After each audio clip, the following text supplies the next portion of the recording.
అధ్యాయము 43వ వచనం. లూకా 23వ అధ్యాయము 43వ వచనం. అందుకు ఆయన వారితో నేడు నీవు నాతో కూడా పరదేశంలో ఉందువని నిశ్చయముగా నీతో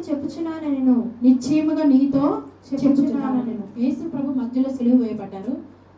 కుడి చేతి వైపు ఎడం చేతి వైపు ఇంకా ఇద్దరు దొంగలు సిలువ వేశారు. ఇదంతా మీకు తెలుసు. ఇంకా ఇద్దరు దొంగలు ఉన్నారు. ప్రభు మధ్యలో ఉన్నారు. ఉన్నప్పుడు అందులో ఒక దొంగ అంటున్నాడు, ఈయన చాలా గొప్ప దేవుడు కదా, నిన్ను నువ్వు రక్షించుకొని మమ్మల్ని నువ్వు రక్షించచ్చు కదా అని ఒక దొంగ అడుగుతాడు. ఇంకో దొంగ అడుగుతాడు, నువ్వు అలా దొంగలతో అంటాడు అనమాట. వాళ్ళు డిస్కషన్ మాట్లాడుకుంటూ ఉంటారు. ఆయన ఏ పాపం చేయలేదు, ఆయన ఎందుకు అలా మాట్లాడతావు? పాపం చేయలేదు, ఆయన ఏ తప్పు లేదు, ఆయన పరిశుద్ధుడు, ఆయనకి అన్యాయంగా సిలువ వేశారు, మనం అన్ని దొంగతనాలు చేసాం, పాపాలు చేసాం, మనకి శిక్ష న్యాయమైనదే అంటాడు. అనేసి ఆ మాట ప్రభువుని సమర్థించి మాట్లాడతాడు.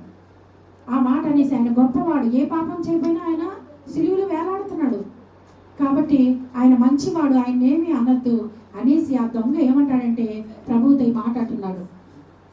ఏమని? ప్రభువా, నువ్వు ఆ పరలోకానికి వెళ్ళినప్పుడు నన్ను జ్ఞాపకం చేసుకో, ఒక్కసారి నన్ను జ్ఞాపకం చేసుకోవా అని అడుగుతున్నాడు.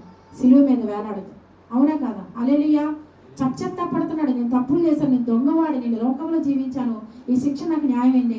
కానీ ఆయన దేవుడని సిలువ మీద గ్రహించాడు. ఆయన యేసుప్రభు గొప్ప దేవుడని సిలువ మీద గ్రహించి ఆయన ఎంత తిడుతున్నా ఎంత కొడుతున్నా మాట్లాడడం మౌనంగా ఉండడం చూసి ఆయన నిజమైన దేవుడని గ్రహించి నువ్వు పరదేశంలో నన్ను జ్ఞాపకం చేసుకొని ఒక మాట అడిగేశాడు. హల్లెలూయా.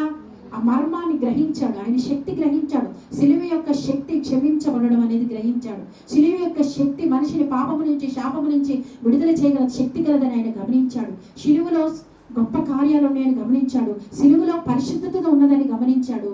ఆయన పరిశుద్ధులైన దేవుడుగా గుర్తించాడు. కాబట్టి నువ్వు పరలోకి వెళ్ళినప్పుడు నన్ను ఒక్కసారి జ్ఞాపకం చేసుకొని ఏడుస్తూ అడిగితే అతనిలో ఉన్న పశ్చాత్తాపాన్ని చూసి దేవుడు కనికరవాడు, ఆయన కనికరమగలవాడు కాబట్టి అతని ఏమన్నాడు, నేడు నీవు నాతో కూడా పరదేశిలో ఉందువు.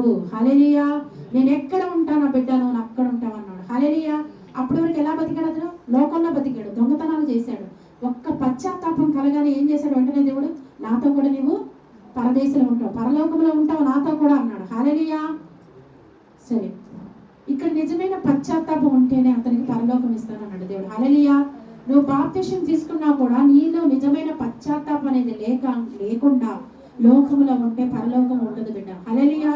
నేను బాప్తిసం తీసుకున్నాను కదా, పర్వాలేదు, నాకు పరలోకం వచ్చేస్తుందని నువ్వు అనుకోవద్దు.